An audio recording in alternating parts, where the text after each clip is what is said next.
اللهم صل وسلم وزد وبارك عليك يا حبيبي يا رسول الله. مساء الكهنة وفل وياسمين، مساء السعادة. النهارده بدأنا كده وسمينا الله في حاجة العيد. ركزوا الفانيليا دي لأن أصلا ما كنتش هعمل خالص، لأن بصراحة ما كنتش قادرة وتعبانة جدا جدا نفسيا وصحيا، والحمد لله على كل حال. فبنت خالتي جت تزورنا يعني، فقالت لنا ايه، لا والله لازم اعمل لك الكحك والبسكوت. قلت لها خلاص تعالى بقى اما اصورك واوري الناس انت بتعمليها ازاي. فطبعا هي ناسيه خالص ان ممكن الكاميرا تكون شغاله، وناسيه خالص الدنيا دي وشغاله كده مع نفسها. المهم كل ما الحق حاجه اصورها لكم، بس ركزوا معايا في اللي انا بقوله علشان تعرفوا المقادير بالظبط. حطينا 2 كيلو من الدقيق، عملنا الكحك والبسكوت. نزلت لكم النهارده الكحك، وبكره ان شاء الله بامر الله هنزل لكم البسكوت. حطينا مع بعض ال2 كيلو دقيق، حطينا عليهم معلقتين من السمسم، باكو فانيليا، حطينا عليه معلقة من البيكنج باودر، وكمان هنحط معلقة كبيرة من الخميرة. وهنشوف، بس الخميرة لسه مش هنحطها غير لما قبل ما نبسس على طول، يعني حاليا احنا حطيناها خلاص. حطينا 2 كيلو دقيق، تحط عليهم كيلو سمنة، خلاص الموضوع انتهى. 2 كيلو دقيق يبقى كيلو سمنة. تمام. تمام، بسسي بقى كده واقعدي بسسي فيه بايه لاطول قدر ممكن. هو ده سر نجاح الكحك الكحك معاكي. قعدت بقى ندى تبسس وتتعلم يعني كده وما اقولكوش على الكلام اللي خدته يعني. هي وبنت خالتي شغالين تبسيس كده كده بيبسسوا الكحك. اعملي الكحك واملي بيتك ريحة العيد، زي ما البيت والدنيا يبقى لها ريحة رمضان، زي ما البيت برضو يبقى ليه ريحة عيد. دفي بيتك بحاجات تفرحي بيها اولادك، قعدوهم جنبك.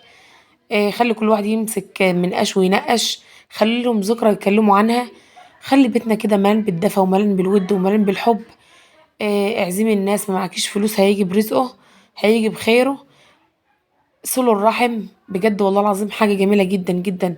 بالرغم من الواحد ما عادش فعلا فيه طاقة، بس وجودهم معانا بيفرحنا جدا جدا. انا بحس بفرحة لما بس بلاقي رنة الجرس على الباب ويقولوا يا احلام احنا جايين نفطر معاك، وبيبقوا جايين بخيرهم. بجد بجد بتبقى حاجة تفرحني جدا جدا.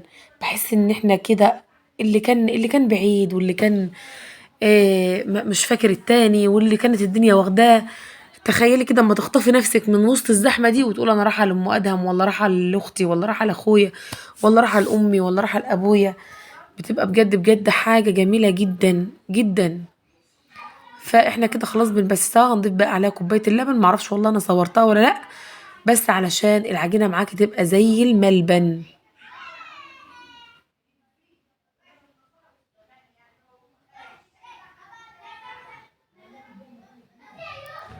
اهو زي ما انتوا شايفين كده، شايفين ضفنا عليها طبعا كوبايه لبن. بس زي ما اقول لكم، انا كنت ساعتها بطبخ وملبوخه في الطبيخ، فكنت اللي بلحق اصوره بصوره لكم. والعجينه معانا فله، دي بتقول لكم ان ده سر نجاح. اتشكلت لسه ما حشناش، هنعمل الملبن مع بعض. بس بعرفكم، هي بتعرفكم قد ايه ان العجينه ناجحه. لو ما شقتش معاكي تبقى العجينه كده زي الفل. بصراحه العجينه ملبن ملبن كده. تعالوا بقى اما نعمل الملبن بتاعنا. حطيت له ادي سمنه بلدي اللي في قلب البتاع دي. جبنا حته سمنه بلدي وسيحناها فيها، وقلنا نعمل الملبن بيها. وجبنا كمان الملبن بتاعنا وحطينا عليه معلقه سمسم، وقلبت كده الملبن في السمنه في السمسم. وهتبداي تكوريه بقى كور صغيره كده، او على حسب التقطيعات. هنشوف حالا مع بعض، واحنا كل واحد بقى ماسك يعمل حاجه. بس انا زعلانه من الكاميرا قوي، ما اعرفش هي ازاي جابت الحته الصغيره دي. هنشوف برضو مقطع تاني. دي امي الله يديها الصحه يا رب والعافيه، بتنقش ام منار بتكور كده. شوفوا هي بتجيب الكوره كده وبتعمل بصباعها في النص، تحط الحشوه تقفل عليها. ت اللهم صل على النبي. ماما تنقش، فاهمين؟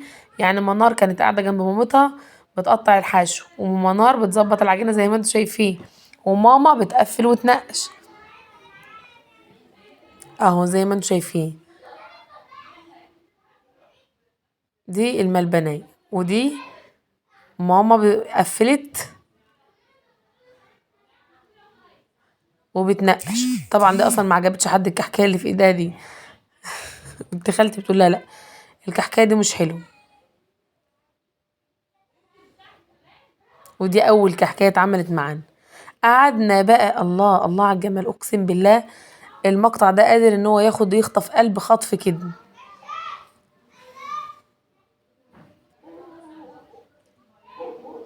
شايفين ام منار بتقطع واحنا ماما بتشكل وانا بشكل، وكل واحد بيعمل حاجه كده عظمه. يا رب يديم علينا الود ويديم علينا المحبه ويديم علينا التجمعات، ويا رب تعملي قومي جربي في كيلو دقيق عليه نص كيلو سمنه، عليه نص معلقه بيكنج باودر، نص معلقه خميره، عليه اللهم صل على النبي معلقه سمسم، واعجني بنص كوبايه لبن، واعملي احلى كحك ممكن تدوقيه. كيلو الكحك ب80 و90 جنيه، قومي انت اعملي كيلو دقيق هيطلع لك حوالي كيلو ونص كحك او 2 كيلو. قومي تنشطي ودفي بيتك وسويناه مع بعض. طبعا انت هتسيبيه يخمر، يعني انت عجنتيه وشكلتيه تسيبيه في الصواني يخمر، وطلعناه زي ما انتوا شايفين كده. حاجة جميلة جدا جدا جدا، حاجة بتدوب في البق دوب اقسم بالله. يا رب يكون فيديو النهاردة عجبكم، وكل سنة وانتم طيبين.